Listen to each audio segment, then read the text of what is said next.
નમસ્કાર વાલા વિદ્યાર્થી મિત્રો, દરેકને નવા વર્ષના રામ રામ. સાથે ધોરણ 12ના કલા એસાઇનમેન્ટ બુક 2026ની ભૂગોળ વિષય અંતર્ગત અગાઉ આપણે પ્રશ્ન પેપર નંબર 1ની ચર્ચા એમાં વિભાગ એ અને બીની કરી ચૂક્યા છીએ. મિત્રો, આ વિડીયો દ્વારા આપણે આર્ટ્સનો આવતો આ જે ભૂગોળ વિષય છે એમાં પ્રશ્ન પેપર નંબર 2 એના વિભાગ એ અને બી નું દરેક વિભાગનું છે સંપૂર્ણ અને સચોટ સોલ્યુશન છે કરવા જઈ રહ્યા છીએ. હું ગોળકિયા પ્રવીણભાઈ આપ સૌનું હાર્દિક સ્વાગત કરું છું. વિદ્યાર્થી મિત્રો, ગાલા એસાઇનમેન્ટ બુક પરીક્ષાલક્ષી તૈયારી માટે ખૂબ જ અગત્યની છે.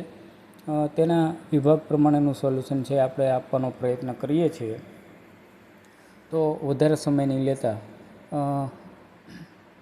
એક ખાસ વિનંતી કે ચેનલમાં જો તમે નવા હો તો ચેનલને સબસ્ક્રાઈબ કરો અને જો જૂના છો તો લાઇક શેર કરી અને અન્ય વિદ્યાર્થી સુધી અવશ્ય પહોંચાડો.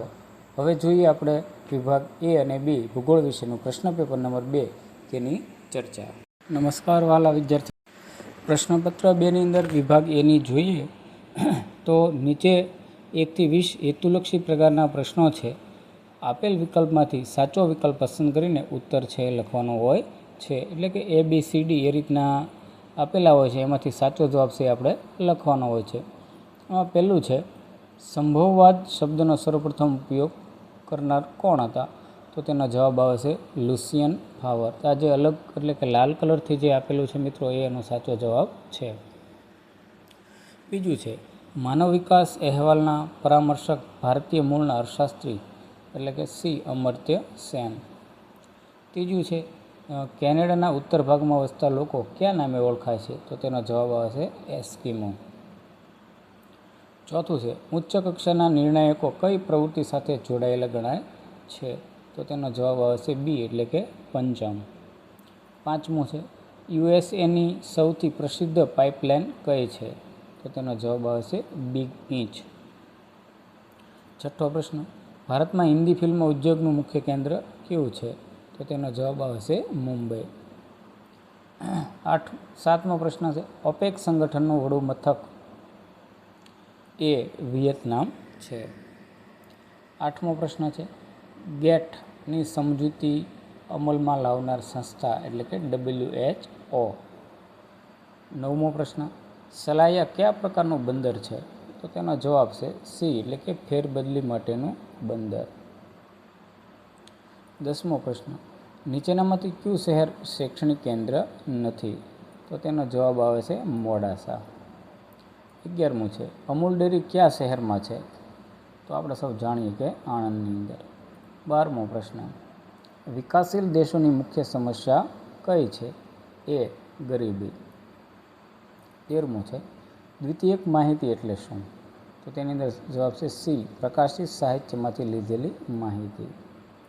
14મું, ભારતમાં સર્વે ઓફ ઇન્ડિયાની કચેરી ક્યાં છે? સી દહેરાદૂન. 15મો પ્રશ્ન, સિગ્મા દર્શાવતી કઈ સંજ્ઞા છે? તો આ એનો જવાબ છે. 16મો છે, વર્તુળમાં કુલ કેટલા ખૂણા હોય છે? તો મિત્રો આનો જવાબ છે તમે તમારી રીતે એક જોઈ લેજો. 17મો છે, આલેખ માટે સૌથી વધુ વપરાતી પદ્ધતિ કઈ છે? તો સ્તંભ આલેખ. 18મો પ્રશ્ન, સ્પ્રેડશીટ પ્રોગ્રામનું નામ શું છે? તો તેનો જવાબ છે બી CALC. 19મું છે, વૈશ્વિક સ્થળ નિર્ધારિત પ્રણાલી કઈ છે? તો તેનો જવાબ ડી એટલે કે GPS.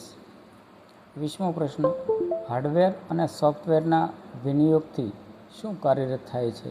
તો તેનો જવાબ આવે છે કોમ્પ્યુટર.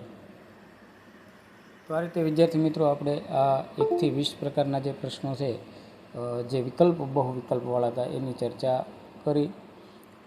એ વિભાગ બાદ જોઈએ આપણે હવે બી વિભાગ. એની અંદર પણ કઈ રીતના પ્રશ્નો છે?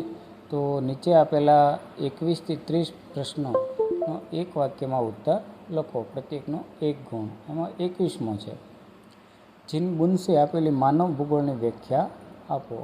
તો ઉત્તર છે, જીન બુન્સે આપેલી માનવ ભૂગોળની વ્યાખ્યા, માનવ ભૂગોળ એવા બધા જ તત્વોનો અભ્યાસ કરે છે જે માનવીની ક્રિયા પ્રતિક્રિયા દ્વારા પ્રભાવિત થાય છે. ત્યારબાદ 22મો પ્રશ્ન છે, તૃતીયક પ્રવૃત્તિ એટલે શું? જે માર્ચ 22ની અંદર પૂછાઈ ગયો. જવાબ છે કિંમત ચૂકવીને પ્રાપ્ત કરી શકે તેવી સેવાઓને તૃતીયક પ્રવૃત્તિ કહે છે. 23મો પ્રશ્ન છે, ઇન્ફોર્મેશન ટેકનોલોજીના ઉપયોગથી કયા નવા ક્ષેત્રનો વિકાસ થયો છે, જે જૂન 2025માં પૂછાઈ ગયો. તો ઉત્તર છે ઇન્ફોર્મેશન ટેકનોલોજીના ઉપયોગથી જેનેટિક એન્જિનિયરિંગના નવા ક્ષેત્રનો વિકાસ થયો છે. 24મો પ્રશ્ન, વિશ્વમાં સૌપ્રથમ રેલમાર્ગની શરૂઆત કયા બે શહેરો વચ્ચે થઈ? તો વિશ્વમાં સૌપ્રથમ રેલમાર્ગની શરૂઆત 1825માં ઇંગ્લેન્ડના સ્કોટન અને ડાર્લિંગ્ટન શહેર વચ્ચે થયેલ. 25મો પ્રશ્ન છે, ભારતનું કયું સમાચાર પત્ર પ્રકાશિત થયું? પ્રથમ સમાચાર પત્ર. ઉત્તર છે ભારતનું પ્રથમ સમાચાર પત્ર બંગાળ ગેઝેટ જે પ્રકાશિત થયું. 26મો પ્રશ્ન, ભારતમાં હુગલી નદી પર કયું બંદર છે, જે માર્ચ 2022માં પૂછાઈ ગયો? તો ભારતમાં હુગલી નદી પર કલકત્તા નદી બંદર આવેલ છે. 27મો પ્રશ્ન છે, ગ્રિફિથ ટેલરે વસાહતની કઈ વ્યાખ્યા આપી છે, જે માર્ચ 24 અને જુલાઈ 22માં પૂછાઈ ગયેલો? તો ઉત્તર છે ગ્રિફિથ ટેલરની વ્યાખ્યા રહેઠાણનો વિશાળ સમૂહ એટલે માનવ વસાહત. 28મો પ્રશ્ન, નાટમોનું પૂરું નામ લખો, જે માર્ચ 23 અને જુલાઈ 23 બંને ઉપરા ઉપર છે પૂછાઈ ગયો. તો national atlas and thematic mapping organisation જે તેનું આખું નામ છે. 29મો, આલેખ એટલે શું, જે માર્ચ 22 અને 24માં પૂછાઈ ગયો? ઉત્તર છે આલેખ એટલે આંકડાનું દૃશ્યમાન અને ચિત્રાત્મક સ્વરૂપ છે. 30મો પ્રશ્ન છે, પૃથ્વી ઉપર સ્થાન જાણવા માટે શાનો ઉપયોગ કરવામાં આવે છે, જે જુલાઈ 22 અને 25ની અંદર પૂછાઈ ગયો? તો ઉત્તર છે મિત્રો કે પૃથ્વી ઉપર સ્થાન જાણવા માટે જીપીએસનો ઉપયોગ કરવામાં આવે છે. તો આ રીતે વિદ્યાર્થી મિત્રો વિભાગ બીની અંદર જે એક માર્કના જે પ્રશ્નો હતા તેનો જવાબ આપવાનો પણ મિત્રો આપણે પ્રયત્ન કરેલો છે. તો આ રીતે વિભાગ એ અને બીનું સંપૂર્ણ સોલ્યુશન કર્યું. કોઈ પ્રશ્નમાં થોડી ઘણી કંઈ મિસ્ટેક હોય તો કોમેન્ટમાં સાચો જવાબ છે એ લખી આપવા વિનંતી. અને જો તમને વિડીયો સારો લાગે તો ચેનલને સબસ્ક્રાઈબ કરો અને અન્ય વિદ્યાર્થી સુધી અવશ્યની લિંક છે પહોંચાડો.